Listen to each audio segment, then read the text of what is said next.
Thank you all for coming. And what is it? I love this the crisp Scandinavian climate here. That's why I always come back to Oregon. What was it? Was it 100 degrees today? Let's see. Is there more water? Yes. I'm big on water. So a couple of years ago, I wrote a book about politics back in. You know, you're not supposed to litter in Oregon. I'll pick it up later. Okay. A couple of years ago, I wrote a book about politics back in my home state of Kansas, and in particular about the ordinary people who've signed up for the conservative movement because it seems to take their side in the culture wars.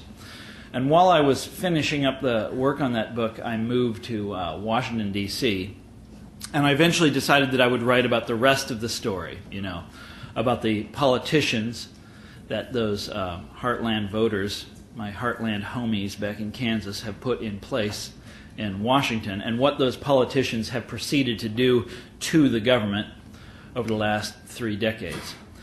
Now, examining the conservative movement in power is actually a lot more interesting than it sounds at first, because part of this movement's official dogma is that it never actually is in power. Right? That the movement can never really be held responsible for the misdeeds of its leaders, you know, once they get caught up in scandal or their numbers plummet to like all-time lows or whatever it is.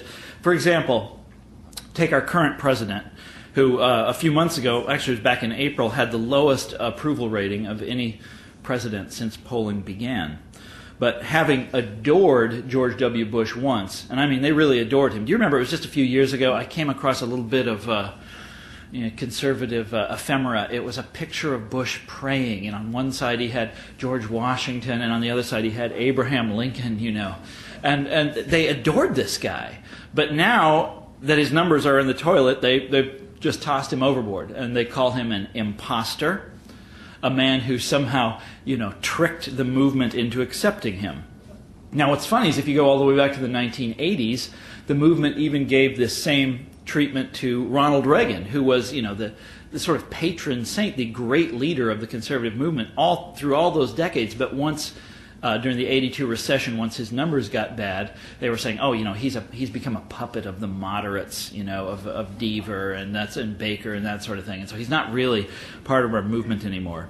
Of course, now that he's been made into a saint, he's back in their good graces, and they accept him as one of their own again. All right, so that was a joke, actually. They didn't really make him a saint. So what I decided I would do is brush aside all of this sort of, you know, blame evasion, this self-exculpating pedophagy, and instead I would judge conservatism by what it does when it manages to squeeze itself behind the controls of the state, how it behaves, who it serves, how it explains itself, and most importantly of all, why it does the things that it does. Now, the first thing that I noticed after I moved to Washington, and you all have noticed it too, is the Niagara of scandal that's been cascading down over the Capitol nearly constantly since I moved there. A few weeks ago, the big story was Senator Ted Stevens. Remember, you know who he is. A few days before that, it was the crazy politicized hiring at the Department of Justice, which is just a story that it would be impossible to invent. And the most notorious, though, and the one that really captured my imagination is the grotesque and colorful Jack Abramoff affair. The story of this sort of, you know, fanatical right-winger who bribed his way through Congress and cheated his clients at the same time. Very entrepreneurial sort of figure. And I really mean that, you know, very entrepreneurial. But you all know there's been countless others. I mean, we could go around the room and list off our favorites. Congressmen earmarking money for campaign contributors, congressmen sending tens of millions of dollars to guys trying to build, you know, a supersonic jet in their backyard. Even a congressman who wrote up on his congressional letterhead a price list of what various bribes would buy from him. That was Duke Cunningham, by the way. NPR thinks I go too hard on Duke Cunningham. Look, the reason that scandals like these are so reprehensible in a system like ours is because the first principle of democracy is that the government and its workforce exist to serve the people, not any particular special interest. Yes, Republicans and Democrats may fight over how big government should be and exactly what it should do, we reassure ourselves, but almost everyone back there in D.C. shares the same baseline good intentions. So when things go wrong, we say it's just bad luck, or it's the presence of a few rotten apples, or it's just a bunch of imposters masquerading as conservatives. You know, they've somehow tricked the conservative movement. These guys have fooled everybody. Now, I've come to a very different conclusion, and this is what the Wrecking Crew is all about. Fantastic misgovernment of the kind that we've seen over the last 8 years, and actually if you go back 28 years, fantastic misgovernment like this is not an accident, and it's not the work of a few bad individuals, and it's not the result of some complicated conspiracy, in which the conservative movement is somehow taken over by leftists masquerading as right-wingers. This wave of scandal, I decided, is as much a product of conservative attitudes towards governing as were the feeble efforts of FEMA after the hurricane hit New Orleans. Each of these things is an accurate expression of the essence of American conservatism, which is always, first and foremost, to serve the interests of business. This movement that I'm talking about understands the liberal state as a perversion, and it considers the market to be the ideal nexus of human society. It's friendly, I'm going to shift the water, it's friendly to industry not just by force of campaign contributions, but by conviction. It believes in entrepreneurship not merely in commerce, but also in politics. And, of course, it hates and despises government. Remember how President Reagan used to claim to find terror in the phrase, "I'm from the government and I'm here to help."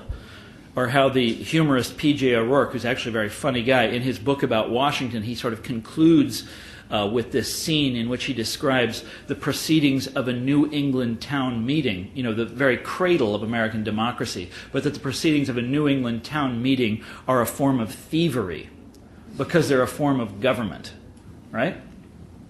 Now, what kind of government do you get from a movement that mistrusts government's ability to get things done? The short answer, as everybody in the room's figured out by now, is lousy government, right? With health and safety codes unenforced and labor law gone missing and incompetence on a heroic scale and an occupation of Iraq so ill-planned that it might be described as a catastrophe. Governments like our present one routinely appoint industry lobbyists to run the regulatory departments overseeing those very same industries. They put people hostile to a particular branch of government, say Social Security Administration, in charge of that branch of government. And there's examples of this that come up all the time, and in the talk tonight I'm just going to stick to the ones that are kind of amusing, although I think that's the wrong word for what we're talking about here. But examples come up all the time. I mean, think about how our banking regulators completely missed, the crisis in bad mortgage debt. Or think of how the Federal Aviation Administration, just a few months ago, it was revealed that the FAA, during the Bush years, came to regard the airlines as their customers. Not the public, but the airlines, and they would call them our customers. And what this meant was that they would go easy on the airlines when it came time for the inspections of their airplanes, and you all know what happened next. And you can pile up dozens, if not hundreds, of similar stories, concerning the Food and Drug Administration, the Department of Agriculture, Department of the Interior, and the poor old Environmental Protection Agency. So what I set out to do in my new book, The Wrecking Crew, and I don't see any copies of it, but it's here somewhere. Okay, there it is. Anyhow, so what I set out to do in this book was to survey the wreckage, to see what conservatism has wrought in its years in power. And let's start with the civil service. This is a sort of an essential element of every advanced industrial society. They have it in every country. In a lot of places it works just fine. Well, conservatives hate it. They refer to it as, they have a term for it, they call it the permanent government. and it's supposed to have this liberal agenda that you can only defeat by, clubbing them down with a strong hand. Now, one of the most interesting things that I found, and I'm not exaggerating about this, one of the most interesting things that I found while I was researching The Wrecking Crew was this interview from 1928 with a president of the U.S. Chamber of Commerce. And the U.S. Chamber of Commerce are big players in conservative Washington now as they were back in the Coolidge years. And anyhow, in this interview, the dude made this proclamation. This is what he said: "The best public servant is the worst one." Okay? What does that mean? It means talented people have to be kept out of government at all costs. Well, why is that? Because if government works well, then people would consider handing more power and more resources over to it, and obviously this would be bad for the business community, not to mention being the first step on the slippery slope to communism. And this is, at first when I found this interview from 1928 and this remarkable statement about what you have to do to the best public servant is the worst one, I thought, what a whack job that guy is to say such a crazy thing. And then I discovered that you find this theme repeated all throughout the long history of the conservative movement, this idea of keeping the best and the brightest out of public service. The ideal public servant in their mind is a movement loyalist. And the most direct statement of this principle that I was able to find came from Grover Norquist, he's probably the most, and hey, let's give the man credit. He is the most brilliant strategist on the Washington right, and there is no left-wing equivalent to this guy. But this is a speech that he gave back in 1986 when he was still pretty young. This is what he said. This is about public servants. First, we want to remove liberal personnel from the political process. Then we want to capture those positions of power and influence for conservatives. Stalin taught the importance of this principle. He, meaning Stalin, was running the personnel department while Trotsky was fighting the White Army. When push came to shove for control of the Soviet Union, Stalin won. His people were in place and Trotsky's were not. With this principle in mind, conservatives must do all they can to make sure that they get jobs in Washington. So a little lesson from Uncle Joe there.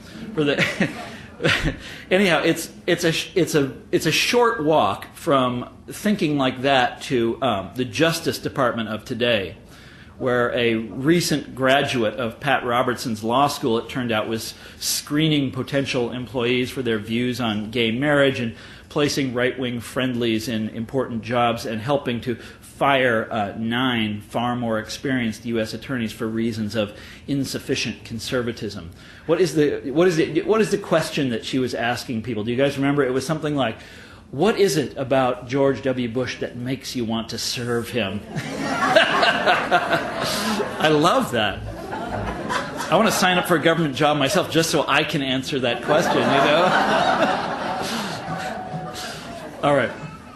But since it is a basic principle of the conservative movement, an axiom, a cornerstone, an immutable law of human nature and world history and all the planets and stars, since it is a basic principle that turning over government operations to private business is the most efficient way to get things done, the ultimate conservative answer to the problem of the civil service is to outsource it, just like they do everywhere else, right? Turn the work over to the private sector.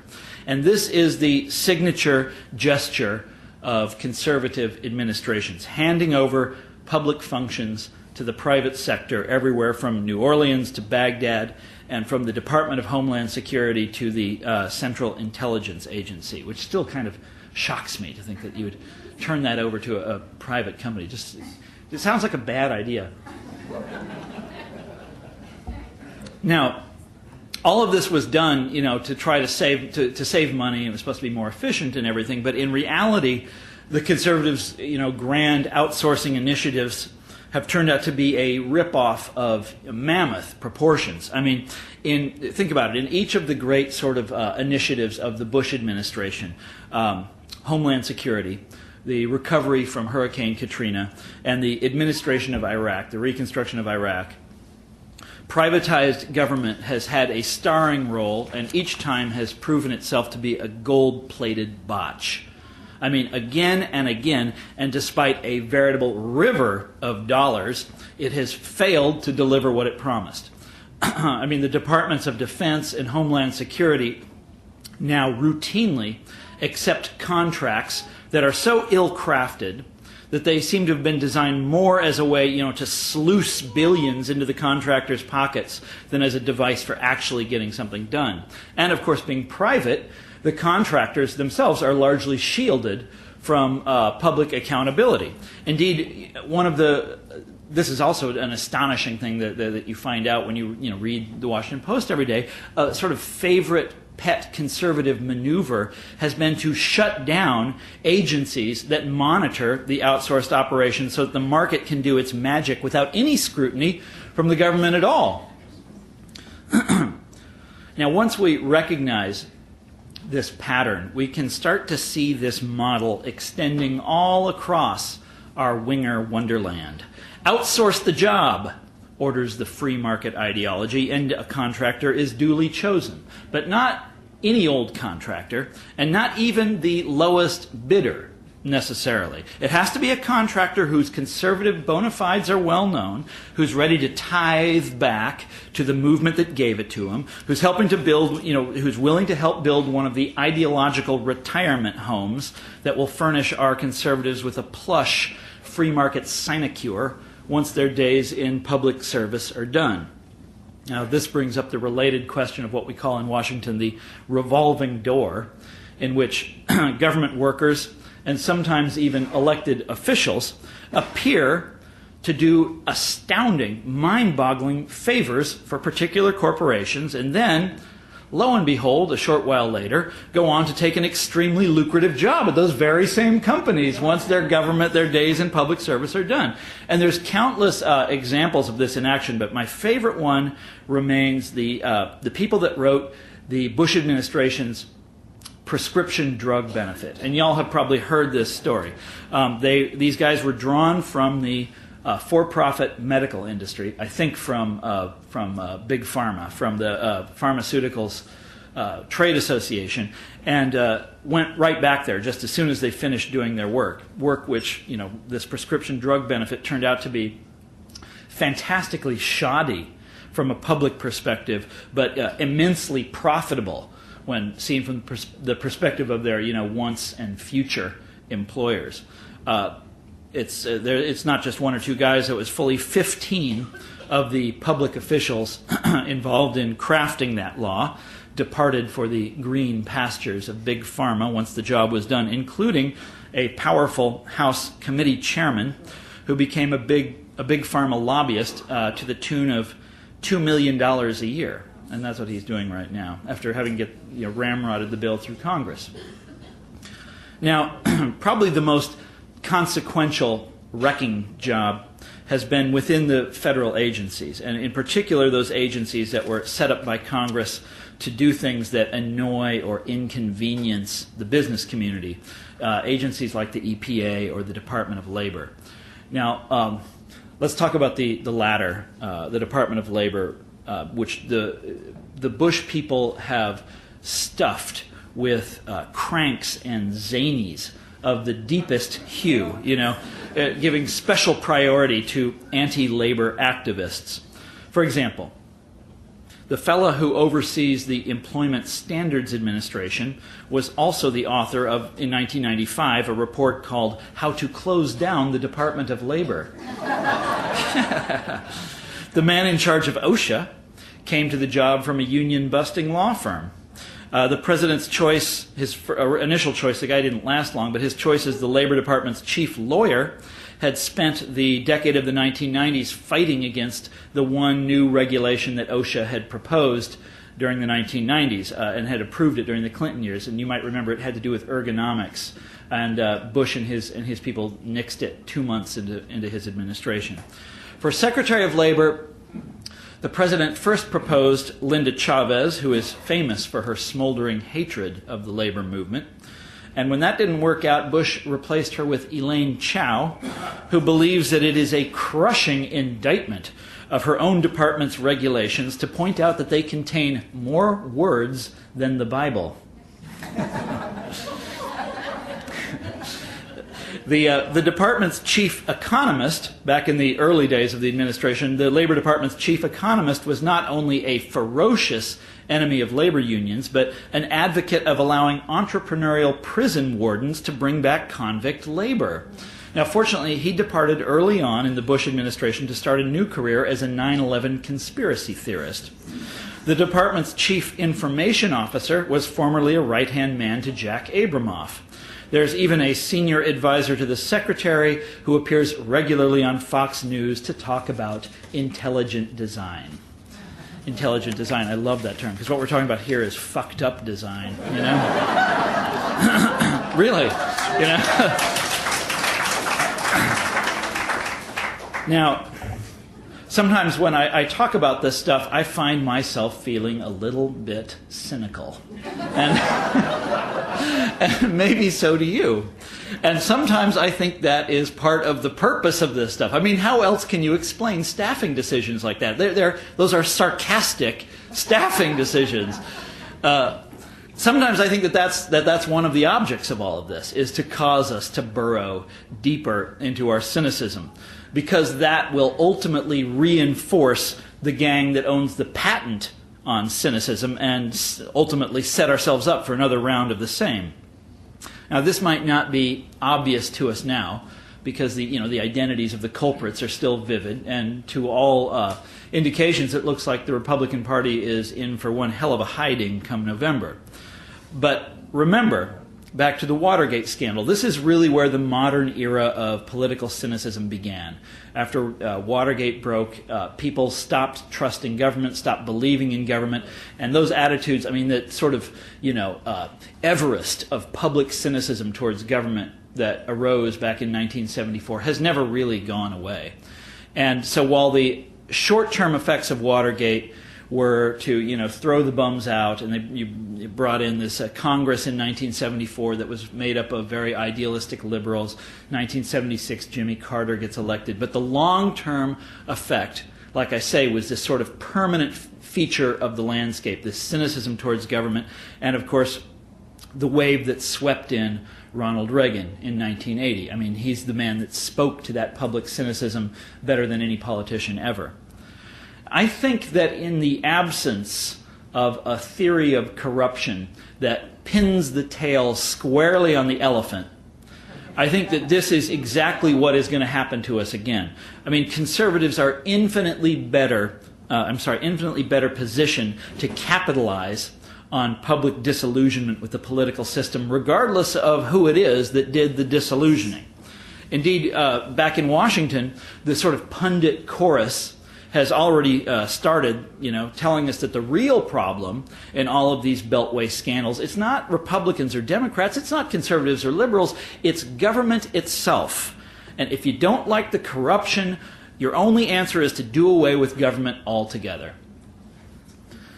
Now, interestingly enough, one of the people who's made this argument is Jack Abramoff himself. In a 2006 interview with Vanity Fair magazine. He's only done a couple of interviews since he got in trouble, and this is what he said. It was astonishing when I happened across. This is what he said: "The only thing that a clever lobbyist can't manipulate is the absence of something to lobby for or to fight against." Okay, so this is a theory of political venality that is deeply entangled with venality itself. When a free market theorist tells us that the answer to corruption is no government, and is then seconded by the leading corruptionist of our time, a self-proclaimed free marketeer, as Abramoff is, who says that no government is the only way you're ever going to stop a guy like him, we have come very close to a union of theory and practice. Free market theory, that is, and practices that I think should turn the stomach of every true believer in democracy. Corruption, seen this way, corruption is just another way to attack the liberal state, right? It's a sort of street theater. in which the right-wing provocateur makes his point about government by demonstration. Give him what he wants, or by God, he'll just do it again. Now, earlier I made fun of the notion that any of these people are imposters. You know, how the conservative movement is forever excommunicating its former heroes and saying, oh, they weren't really conservatives, we're the true... The only problem with conservatism is that it was never really tried, all that sort of thing. But somehow I think the term imposters really is the correct term for these people. And I mean for all of them, for the purists as well as the fallen ones like George Bush and Jack Abramoff and Ted Stevens and that sort of thing. And what I mean when I say this is that what conservatives have done to our country is not to conserve it. They have destroyed it. And they meant to destroy it. I mean, they started off with that as their goal. And they used to say this quite plainly. You all know who Paul Weyrich is? He was one of the leading lights of what used to be called the New Right. It was the hot new youth movement in the 70s. All the kids were doing it. It had that disco beat, right? And he was also one of the founders of the Heritage Foundation and the Moral Majority. And he was explaining at one point in the 70s what the New Right was. And here's what he said. We are no longer working to preserve the status quo. We are radicals working to overturn the present power structure of the country. His buddy Jerry Falwell offered an even more alarming image. He said that the conservative movement was like Samson in the Bible story, pushing apart the pillars of what he called a society moving to the left, pushing apart the pillars. Now, a couple of years ago, I spoke in a small town out in western Kansas that I was told had lost 50% of its population over the last 20 years. And almost every shop I saw on their sort of classic Reader's Digest Main Street was closed up. The family farmers are disappearing. The big box stores have wiped out the local commerce, and there's this huge Walmart sort of hulking on the edge of town. And the kids all leave as soon as they can. And I'm telling you, capitalism has done great things for these people out there. And this guy who called himself the town liberal was driving me around and telling me all about this and showing me these awful things, the town liberal. And I asked him, I mean, this is, look, I know that this is what it is like out in Kansas and in Nebraska and in Iowa and everywhere across the Great Plains. This is happening everywhere, but I couldn't stand it anymore. And I said to the guy, when do you bounce back? When does this end? And he said to me, it doesn't end. The next thing to go is going to be the groundwater, which has been exploited for years by the big feedlots. He himself, he said, was soon going to leave for Omaha, the city that he was born in. Now, I think that if liberals like me are willing to take the opportunity, it's people like us who are now in a position to stand up for the lost America of decency and equality and fairness. That world we were all born into, that great society that the conservatives deliberately killed off. I mean, they pushed apart the pillars and sent that whole world crashing to the ground. And yeah, the people who live back in that town in Kansas have one of their own in the White House these days, and that's just great. But driving around that dying hamlet with its lone liberal, it struck me that this was civilization in ebb tide, that this was progress in reverse. This isn't the heyday of that small town world. This is its annihilation. And I say it's time to drive the contradiction home. Whenever there was a choice to be made between free markets and free people, between money and the health of society, the conservatives consistently chose money. I say it's time to make them answer for it. Thank you very much. You've been listening to author and journalist Thomas Frank talking about his latest book, The Wrecking Crew: How Conservatives Rule. In a moment, we'll return to the question and answer session from this talk. Thomas Frank is co-founder and editor of the journal The Baffler. His essays can be found in Harper's Magazine, Le Monde Diplomatique, the New York Times, and the Financial Times. He currently writes a weekly column for the Wall Street Journal. Thomas Frank's other books include What's the Matter with Kansas? How Conservatives Won the Heart of America. And One Market Under God. Extreme Capitalism, Market Populism, and the End of Economic Democracy. To find out more about Thomas Frank and his work, please visit his website at tcfrank.com. And now we return to the question and answer session from the lecture. Now, I should say that I'm going to answer questions for a while, but my voice is giving out. I'm on one of these book tours. You've heard about this. I have to do 6 or 7 interviews a day. And I consume I'm going to be I'm going to have the world's record for lozenge consumption. Hall's mentholyptus by the time this is all over. So I can only go for about a half an hour. But I did bring my pen so I can sign books afterwards, okay? All right. So would someone like to? Yes, sir. Why would a newspaper with the editorial philosophy of the Wall Street Journal hire you?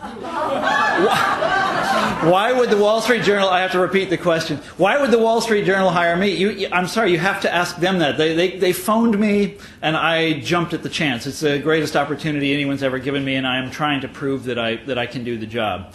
Do you like the op-eds, by the way? Have you seen them?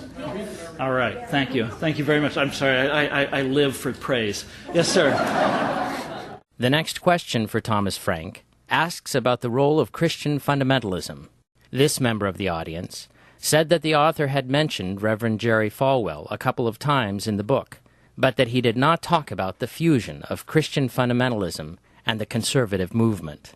Oh, you know what's funny about that is I talk about that a lot in What's the Matter with Kansas. Okay, the question was about the fusion of Christian fundamentalism with the conservative movement, and the reason that it does not come up or only comes up very seldom in the Wrecking Crew is because that doesn't mean anything in Washington D.C. in the way the conservative movement governs. That's how they win votes. And it was a brilliant maneuver back in the 70s when they brought evangelicals into the conservative movement and into the Republican Party. I mean, it really was a stroke of political genius. And nice going, guys. But when they govern, when they talk about how they're going to govern, how they're going to, operate the federal agencies, how they run the government, things like that don't ever come up except for in a sort of manipulative way, like we're going to have these, faith-based initiatives and something like that. But it's all those values questions. This was something that kind of surprised me about D.C. All the culture war stuff that I wrote about in What's the Matter with Kansas, you never hear it there. It doesn't matter. It's everyone knows that's just something that a consultant comes up with, and they do a focus group and then they put it on the air. That has nothing to do with the way they run the state. Yes, ma'am.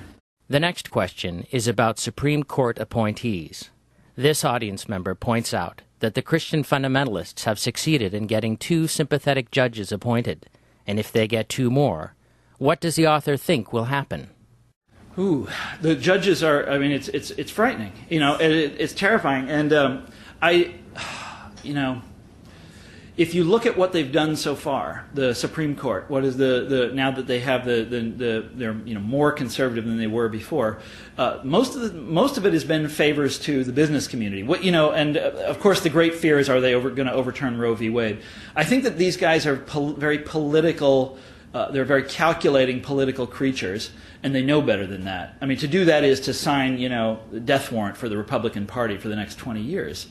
Because Roe v. Wade is very broadly supported by the public. That's my thinking. I mean, maybe I'm completely wrong about that.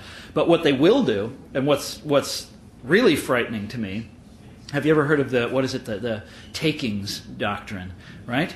They've got a scheme to essentially repeal everything from the New Deal, every kind of federal intervention in the economy from the New Deal on. A lot of people buy this theory. And I can see that making more and more headway as the Supreme Court moves along. And, it's like, anyhow, I'm not even going to go there because I'm not really an expert on that subject. Yes, sir, back there. The next audience member said that it was difficult to understand the conservative ideology. He said that conservatives seem to have a plan, but that they seem to create nothing. They stand in the way of progress. All they do is destroy. Aside from looting the country, at which they've been very successful, they've accomplished nothing that could be considered progress. The Okay, the question is they've done nothing in terms of progress. Well, yeah, of course. But what you and I would probably consider to be regress, right? Moving in the wrong direction. Take, for example, the distribution of wealth in this country. When I was growing up, this was a different country in that respect. I mean, the stories, the cliches about America. It was the great middle class nation. White collar people lived next door to blue collar people. All of that stuff. It was largely true. And our government back then, that was the object of American economic policy. If you go back and read economic policy documents from the 1960s, the object was prosperity widely shared. Okay? Well, the people who fund the conservative movement don't like that. For them, that's not progress. That's a Mongo step in the wrong direction. What the hell are they doing? Now, little anecdote here. It's not a funny anecdote. It's an awful anecdote. I was born in 1965. The economy, I think, I might be getting it confused with 1964, but the economy grew by 6% in that year. And this is the high watermark of liberalism. This is the Johnson administration. The taxes are high. They're regulating everything in sight. The economy grew at 6%. These days, and this is back when, like I said, the official goal of U.S. economic policy was to have shared wealth, shared prosperity. And they largely were moving in that direction. I don't want to say they completely accomplished it, but they were moving in that direction. These days, in the great heyday of the billionaire, right? Wasn't there a hedge fund manager last year that made $3 billion in 1 year? In this heyday of the billionaire, when you have, the rewards available to the rich are just beyond the wildest imaginings of, people 20 years ago, the economy rarely gets up to 3% growth. You never get that anymore. I mean, it's sometimes on a really good year, And yet, for conservatives, that is progress. That, my friend, is progress. When you have when CEOs are earning 500 times what their line workers are making, and when the guy that made the most money in America, $3 billion last year, it's just dwarfing what the richest man in the world in 1965, J. Paul Getty, was worth about $1.5 billion, and that's what he had accumulated over his entire life. And now, a dude flips that in a year. That they regard as progress. I'm sorry, I'm making upset. I'm sorry. This audience member followed up by pointing out that today it's not just a matter of looting and stealing and getting wealthy. It's now a matter of making the planet uninhabitable. That's a different question, and I don't know anything about that. Okay, next question. Yes, sir. The next member of the audience asked about the Fourth Estate, the role of the media in investigating and reporting on these matters. The media? We're trying. No, look, you're talking about what's happened to the media. Why haven't they been? Well, I mean, I didn't. A lot of the stuff the research I did in the book it comes from stories in the Washington Post, New York Times, Wall Street Journal, Government Executive Magazine. Things like this. This is what I spend my time reading. But why doesn't it have an impact anymore? Well, those institutions really have lost a lot of their clout. And I'll tell you another thing. All of those organizations, as well as NPR and as well as PBS and as well as any media organization you want to mention, are desperately afraid of being called liberal. Okay? There's well, that's as far as I'm going to go on that. But they do not want to take on the Bush administration in this way. I mean, it's a strange thing that there has been no systematic theory of corruption in the conservative era yet, that nobody has written that. And why not? That's why I had to do it. That's why I had to write this book. This guy's had his hand up for a long time. No, right behind you. There. Thank you. Yeah. The next audience member observed that the author had talked about the gutting of the economy, but that he had not yet talked about the gutting of the Constitution, and that today, with the so-called unitary executive, the country seems to be one step away from some kind of fascist dictatorship. Could the author comment on that part of how conservatives rule? The question is the gutting of the Constitution. It's a funny thing. These people consider themselves to be great believers in the Constitution. Did you know this? I mean, what's his name? Cheney's assistant that came up with these. Yeah. So you guys know this better than me. Why am I the one answering these questions? I would say, and you suggested that it's starting to look like something like a fascist dictatorship. I wouldn't go that far. I'd say it looks what their model is the 19th century. Where you have an unregulated economy, essentially. You have fantastic extremes of wealth and poverty, and you have a politics that is essentially open to the market, to market forces, i.e., sold to the highest bidder. Basically, it's 1928 again. Or 1928 is actually pretty pretty sophisticated and pretty advanced. There's a great book here. And I know I'm not supposed to ever talk about other books while I'm on a book tour, but it's okay because it's out of print. It's although I mean they might have it here at Powell's, but it's called no, actually, you know what? It is. They just reissued it now that I think about it, but it's called The Politicos. It's by Matthew Josephson, who's one of the sort of great forgotten historians. He wrote The Robber Barons, and it is a history of the period 1865 to 1898. And this is sort of the heroic period of American political corruption. The stories that come out of this period are just amazing. Although we're getting close. I mean, the Bush administration has come real damn close to like the Grant administration. But what he does in this book, is he tries to, what's that? Worse. Yeah, I don't know. That's a tough question. Are we worse now? But he tries to theorize corruption. He tries to develop a theory of how corruption develops and becomes more complex as the years go on. And you can see it really clearly from like the Grant administration, where it's just thieves. People just outright stealing. You've got government screwing with the gold supply because they've been bribed by gold speculators. These hilarious things going on. Every crooked operation imaginable till gradually, and this is just entrepreneurial politicians, but gradually entrepreneurship and politics come together, just as they have in our own time, to where the point where politics answers to the market, and the Republican Party becomes an arm of the business community. And it ends with the great election of 1896, when the Democrats nominated William Jennings Bryan, the famously eloquent, and scared the hell out of the business community. Not really for any good reason, but they thought he was like Robespierre or something, And the Republicans pulled out every stop to defeat this guy. This total union of the Republican Party with the business community, and they outspent him something like 20-1. Although it's not clear because so much of the spending was under the table, we really don't know, and they just wiped him out. Using every dirty trick in the book, including fraudulent voting and all the rest of it. And that's where the story ends. It's a very happy read. Yes, sir. Why have the bad guys been so successful in reaching voters, and why have the good guys sucked at it? Are they smarter than us? Look, in a lot of ways, they are. I mean, not as individuals, but you've got. I mean, they have this is what my last book was about. What's the matter with Kansas? You've got a situation right now where people are furious. When Obama talked about bitterness out there in the heartland, I mean, I have no idea why he backed off. Well, I know why he backed off from the comment. It was a dumb comment, but the bitterness is real.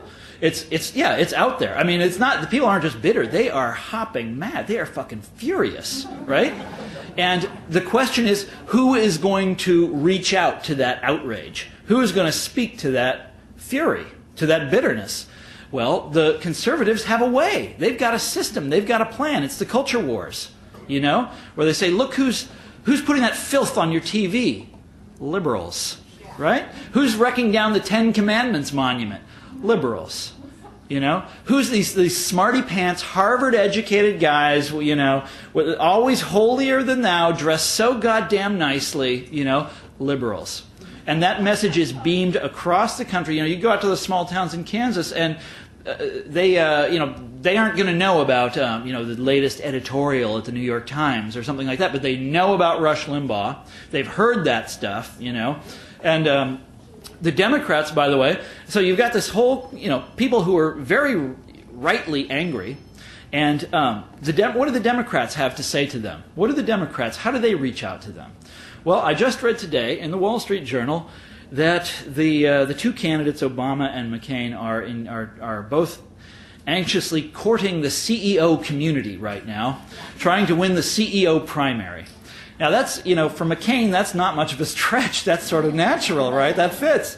But for Obama, that looks really goddamn bad. When he goes out to, blue-collar voters out in the heartland or wherever, Ohio or Pennsylvania or something like that. And to win those voters, they have to speak that kind of economic populist language that they used to do so well. But it's hard for them to do that now because there's no goddamn money in it. And the gravitational pull of money has drawn both of our political parties way to the right. I mean, it's for the Republicans, this hasn't been too much of a problem because it's a natural again for them. But for the Democrats, this has been a thundering disaster. Okay, enough about that. There's somebody over. You've had your hand up for a long time, sir. The next member of the audience asked about the high percentage, 80%, of the people who disapprove of President Bush, and the 94% disapproval of Congress. Yet these people continue to be reelected. What is your solution? The question is, what's my solution? Oh, Jesus. I hate answering this one. Okay, there's two things that I'm going to mention, and the first one is really awful. And it's the last chapter of The Wrecking Crew. And one of the terms, or one of the words that you hear a lot from in the conservative movement is permanence. Remember a few years ago when Karl Rove used to always talk so big about permanent majority, blah, blah, blah, we're going to be, permanent realignment, we're going to be in power for 30 years. And that turned out to be wrong. But there's a lot of other ways in which the conservative movement has tried to make their changes to the state permanent, right? To make them irreversible. So that you can't go back and change what they've done. They've tried to take the liberal options off the table, and they've had a great deal of success with this. Their grandest sort of bid for permanence failed. That was Social Security privatization, which would have really, the game would have been over then. But the sort of the lesser things like contracting out the government, hollowing out the civil service, which I could talk about for hours. They've done it. It's done. The deed's done. How are you going to get government back? How are you going to make government work again? You have to undo 28 years of contracting out. You have to figure out what's happened. And then there's the deficits. That's the other great means of achieving permanence. You remember conservatives, of course, campaigned forever on balanced budgets and low spending and and low taxes and all that great stuff. And these things, they sound sort of nice when you live in a small town. And I'm sorry, I'm trying to get back to that Reader's Digest feel. They sound sort of nice to everybody, I suppose. But of course, what they do once they get into power is always immediately the opposite. Ram that sucker into reverse, right? Cut the taxes, increase the spending. Boom, you've got a huge deficit on your hands. Why do they do that? Because the deficit gives them huge leverage with which to pummel liberal social programs, the various things that they don't like, right? And there's the greatest example of this in action. I'm talking way too much, aren't I? The greatest example of this, the greatest example of this is the famous story where Bill Clinton in 1992 ran for president and was promising all sorts of great things. He was going to have national health care. He was going to have, massive public works program and rebuild the infrastructure of the country. He was going to do all this great stuff. And he got elected, and shortly before he was sworn in, his economic team sat him down and said, you're not going to be able to do any of that stuff that you've been promising because of the deficit. You have no room to move. You're going to spend your entire presidency trying to please the bond market and get the budget back to surplus, or get it at least back to being balanced. And we know about this because Clinton had one of his famous outbursts of temper and some very choice expletives, and it's pretty comical. And we're not on the radio, so I could actually repeat it, but I won't. But it's in one of Bob Woodward's books, right? So this is a well-known incident. And of course, we all know what happened. Clinton never did get national health, and he never did do any of the sort of grand social spending programs that he wanted to do because he had no room to move. The deficits forced his hand, okay? And eventually, of course, he came around to their way of seeing things anyway. But so the Bush people get in, And having seen this is the precedent, okay? Deficits forced Clinton's hand. They made him give up on his dreams of a great society program or something like that.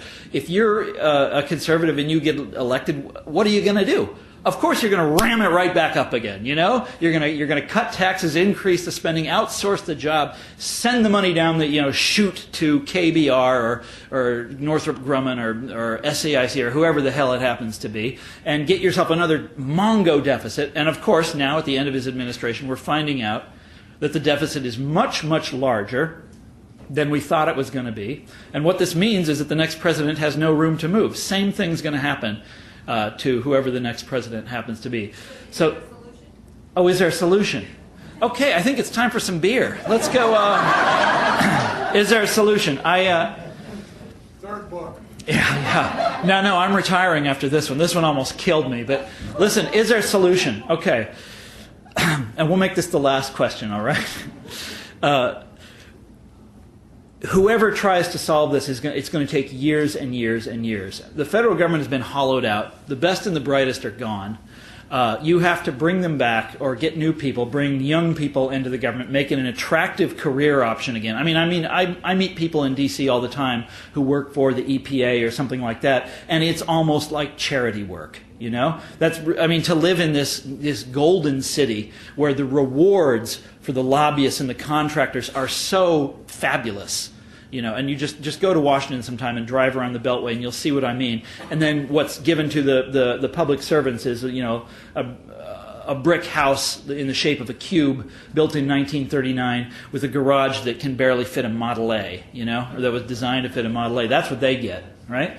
And why would you sign up for that life? Anyhow, to rebuild it, you've got to change that situation, first of all. But I also think that on day one of the Obama administration, the first thing he should do is appoint a blue ribbon commission to investigate the entire history of outsourcing and privatizing back to when we first went off on this. When we first went off on this detour in 1983, look back at what it was supposed to give us. It was supposed to give us, save us money. It was supposed to be efficient. It was supposed to, there was one book that was popular in the 1990s where it was supposed to let the bureaucrat be born again. It was supposed to be like this existential bliss through outsourcing. Did it deliver any of that? Or has it just been, a disaster from start to finish? Well, you get one guess what I think. And then I'm going to sign some books, okay? Thanks a lot for coming.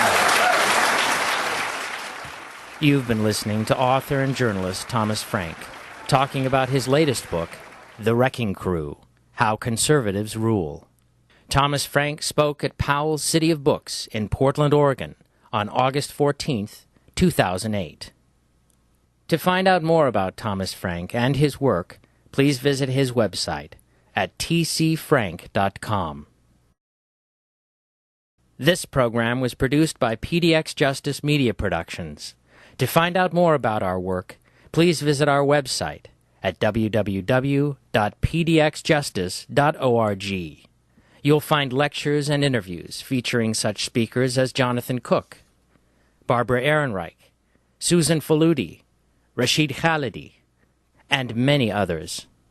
Thanks for tuning in, and thanks for supporting independent bookstores, listener-sponsored radio, public access cable television, net neutrality, and all forms of grassroots, democratic community media. Over the last 3 decades. Now, examining the conservative movement in power is actually a lot more interesting than it sounds at first, because part of this movement's official dogma is that it never actually is in power, right? That the movement can never really be held responsible for the misdeeds of its leaders, once they get caught up in scandal or their numbers plummet to like all-time lows or whatever it is. For example, take our current president, who a few months ago, actually it was back in April, had the lowest approval rating of any president since polling began. But having adored George W. Bush once, and they really adored him. Do you remember, it was just a few years ago, I came across a little bit of conservative ephemera. It was a picture of Bush praying, and on one side he had George Washington, and on the other side he had Abraham Lincoln, And they adored this guy. But now that his numbers are in the toilet, they've just tossed him overboard. And they call him an imposter, a man who somehow, tricked the movement into accepting him. Now, what's funny is if you go all the way back to the 1980s, the movement even gave this same treatment to Ronald Reagan, who was, the sort of patron saint, the great leader of the conservative movement all through all those decades. But once, during the '82 recession, once his numbers got bad, they were saying, oh, he's become a puppet of the moderates, of Deaver and Baker and that sort of thing. And so he's not really part of our movement anymore. Of course, now that he's been made into a saint, he's back in their good graces, and they accept him as one of their own again. All right. So that was a joke, actually. They didn't really make him a saint. NPR thinks I go too hard on Duke Cunningham. Look, the reason that scandals like these are so reprehensible in a system like ours is because the first principle of democracy is that the government and its workforce exist to serve the people, not any particular special interest. Yes, Republicans and Democrats may fight over how big government should be and exactly what it should do, we reassure ourselves, but almost everyone back there in D.C. shares the same baseline good intentions. So when things go wrong, we say it's just bad luck, or it's the presence of a few rotten apples, or it's just a bunch of imposters masquerading as conservatives. They've somehow tricked the conservative movement. These guys have fooled everybody. Now, I've come to a very different conclusion, and this is what the Wrecking Crew is all about. Fantastic misgovernment of the kind that we've seen over the last 8 years, and actually if you go back 28 years, fantastic misgovernment like this is not an accident, and it's not the work of a few bad individuals, and it's not the result of some complicated conspiracy, in which the conservative movement is somehow taken over by leftists masquerading as right-wingers. This wave of scandal, I decided, is as much a product of conservative attitudes towards governing as were the feeble efforts of FEMA after the hurricane hit New Orleans. Each of these things is an accurate expression of the essence of American conservatism, which is always, first and foremost, to serve the interests of business.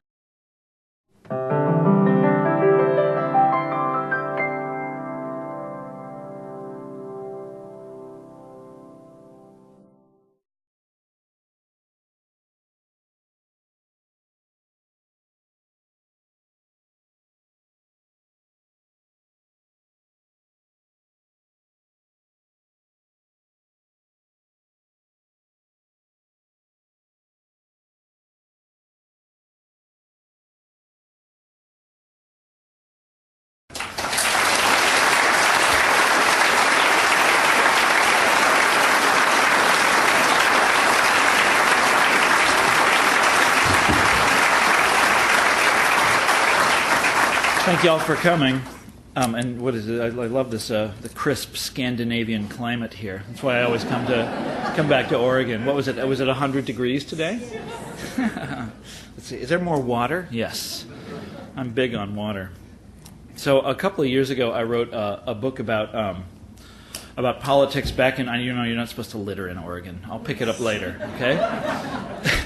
A couple of years ago, I wrote a book about politics back in my home state of Kansas, and in particular about the ordinary people who've signed up for the conservative movement because it seems to take their side in the culture wars. And while I was finishing up the work on that book, I moved to Washington, D.C., and I eventually decided that I would write about the rest of the story, about the politicians that those Heartland voters, my Heartland homies back in Kansas, have put in place in Washington, and what those politicians have proceeded to do to the government. So what I decided I would do is brush aside all of this sort of, blame evasion, this self-exculpating pedophagy, and instead I would judge conservatism by what it does when it manages to squeeze itself behind the controls of the state, how it behaves who it serves, how it explains itself, and most importantly of all, why it does the things that it does. Now, the first thing that I noticed after I moved to Washington, and you all have noticed it too, is the Niagara of scandal that's been cascading down over the Capitol nearly constantly since I moved there. A few weeks ago, the big story was Senator Ted Stevens. Remember, you know who he is. A few days before that, it was the crazy politicized hiring at the Department of Justice, which is just a story that it would be impossible to invent. And the most notorious, though, and the one that really captured my imagination is the grotesque and colorful Jack Abramoff affair. The story of this sort of, fanatical right-winger who bribed his way through Congress and cheated his clients at the same time. Very entrepreneurial sort of figure. And I really mean that, very entrepreneurial. But you all know there's been countless others. I mean, we could go around the room and list off our favorites. Congressmen earmarking money for campaign contributors, congressmen sending tens of millions of dollars to guys trying to build, a supersonic jet in their backyard. Even a congressman who wrote up on his congressional letterhead a price list of what various bribes would buy from him. That was Duke Cunningham, by the way. This movement that I'm talking about understands the liberal state as a perversion, and it considers the market to be the ideal nexus of human society. It's friendly, I'm going to shift the water, it's friendly to industry not just by force of campaign contributions, but by conviction. It believes in entrepreneurship not merely in commerce, but also in politics. And, of course, it hates and despises government. Remember how President Reagan used to claim to find terror in the phrase, "I'm from the government and I'm here to help." Or how the humorist P.J. O'Rourke, who's actually a very funny guy, in his book about Washington, he sort of concludes with this scene in which he describes the proceedings of a New England town meeting, the very cradle of American democracy, but that the proceedings of a New England town meeting are a form of thievery because they're a form of government, right? Now, what kind of government do you get from a movement that mistrusts government's ability to get things done? The short answer, as everybody in the room's figured out by now, is lousy government, right? With health and safety codes unenforced and labor law gone missing and incompetence on a heroic scale and an occupation of Iraq so ill-planned that it might be described as a catastrophe. Governments like our present one routinely appoint industry lobbyists to run the regulatory departments overseeing those very same industries. They put people hostile to a particular branch of government, say Social Security Administration, in charge of that branch of government. And there's examples of this that